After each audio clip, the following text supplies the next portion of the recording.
আসসালামু আলাইকুম প্রিয় এসএসসি 25 ব্যাচের শিক্ষার্থীরা। আমি জানি আগামী কালকে তোমাদের এসএসসির রেজাল্ট নিয়ে তোমরা অনেক দুশ্চিন্তার মধ্যে আছো।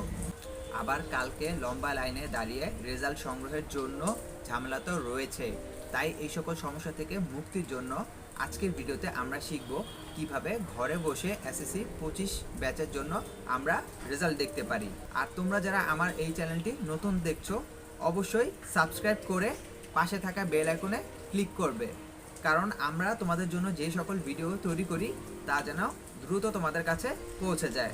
এসএসসি 25 ব্যাচের রেজাল্ট দেখার জন্য আমাদের গুগল ক্রমে প্রবেশ করে টাইপ করতে হবে ঢাকা এডুকেশন বোর্ড। অতঃপর ঢাকা এডুকেশন বোর্ডের ওয়েবসাইটে ক্লিক করলে আমাদের সামনে এরকম একটি ইন্টারফেস চলে আসবে এবং বাম সাইডে হালকা স্ক্রল ক্লিক করলে তোমাদের সামনে এরকম একটি ইন্টারফেস চলে আসবে। এখানে নেম অফ এক্সামিনেশনের জায়গায় তোমরা কিসের রেজাল্ট জানতে চাচ্ছ, এসএসসি দাখিল বা যে শিক্ষা কারিকুলামের, সেটিতে ক্লিক করবে। যেহেতু আমরা এসএসসি রেজাল্ট বের করবো তাই আমরা এসএসসিতে ক্লিক করব।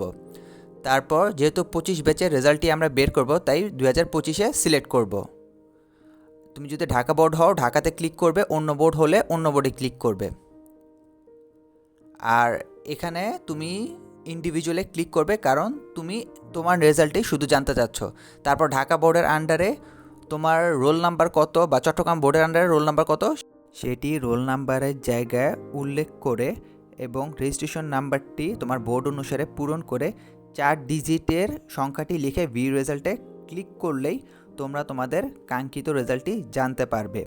কারো কাছে যদি ভিডিওর স্টেপগুলো কঠিন মনে হয় কোনো সমস্যা নেই, আমি ভিডিওর নিচে ডেসক্রিপশন বক্সে লিঙ্ক দিয়ে রাখছি, তোমরা লিঙ্কে ক্লিক করেও চাইলে এই ফর্মটি ফিল আপ করে রেজাল্টটি জানতে পারবে। ভিডিওটি ভালো লাগলে অবশ্যই লাইক করবে এবং তোমার বন্ধুদের মাঝে শেয়ার করবে। আর নেক্সট তুমি কি টপিকের উপরে ভিডিও দেখতে চাও তা নিচে কমেন্ট করে জানাও, আমরা খুব দ্রুত সে সম্পর্কে ভিডিও দেওয়ার চেষ্টা করব। আজকের মতো শেষ করছি, কিন্তু এখানেই শেষ নয়, দেখা হবে নেক্সট ভিডিওতে। ততদিন পর্যন্ত সবাই নিজের খেয়াল রাখো, সুস্থ থেকো, খোদা হাফিজ।